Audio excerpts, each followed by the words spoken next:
Tahu Minglu, dimensi-dimensi alam, memahami alam semesta.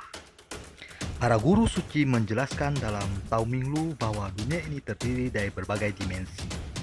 Para hewan berada di dunia yang sama dengan kita, namun kesadaran mereka berada di dimensi yang lebih rendah. Sedangkan para suci berada di dunia 4 dimensi dan 5 dimensi, di mana mereka mampu melihat masa depan dan masa lalu dan mengirim pesan melalui kekuatan spiritual dan gravitasi. Para dewa dan suci memiliki kesadaran spiritual dan pengetahuan di atas kita. Di sini perlu dipahami bahwa dimensi-dimensi tidak hanya berbentuk fisik, tapi juga dalam bentuk dimensi-dimensi alam bawah sadar dan dimensi-dimensi alam sadar.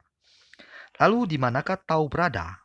Tao yang esa berada di setiap dimensi dan merupakan pembentuk dari cekungan ruang dan waktu yang menjadi pintu antar dimensi, di mana ujung cekungan ruang dan waktu terdapat dimensi inti yang sangat padat dan berada di luar segala hukum alam.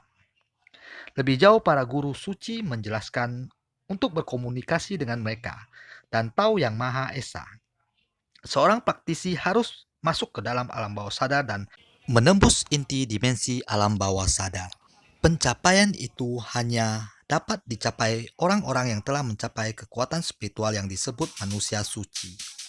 Saya pernah bertanya lebih jauh pada para suci, apakah seseorang dapat menjelajahi waktu dengan kekuatan spiritual?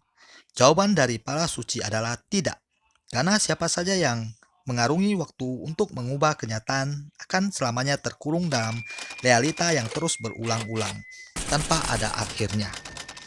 Sebagai contoh, seorang yang pergi ke masa lalu untuk menolong temannya. Pada saat itu juga dirinya di masa yang akan datang akan hilang. Dan orang itu akan terus terjebak berputar-putar dari masa ketika ia menolong temannya, kembali lagi ke masa ketika ia pergi ke masa lalu. Kemudian seterusnya seperti itu. Jalan suci Tao adalah ajaran universal, bukan hanya dongeng.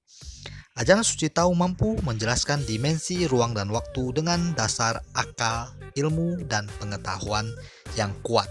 Tidak hanya berdasarkan katanya, dan katanya. Yang tertulis di masa lalu belum tentu benar. Namun yang tertulis di masa lalu dan dapat dibuktikan dan dijelaskan di masa depan barulah kebenaran. Kembali ke pembahasan dunia berbagai dimensi. Para guru suci menjelaskan kita yang berada di dimensi yang lebih rendah hanya dapat melihat bagian paling bawah astral makhluk dimensi yang lebih tinggi. Karena dimensi-dimensi itu tersusun layaknya kubus-kubus yang jumlahnya sangat banyak. Namun dengan mengolah batin kita dapat berkomunikasi dan melihat mereka melalui alam bawah sadar. Sekian pembahasan Tao Minglu tentang dimensi-dimensi ruang dan waktu. Sampai jumpa di video selanjutnya. Terima kasih.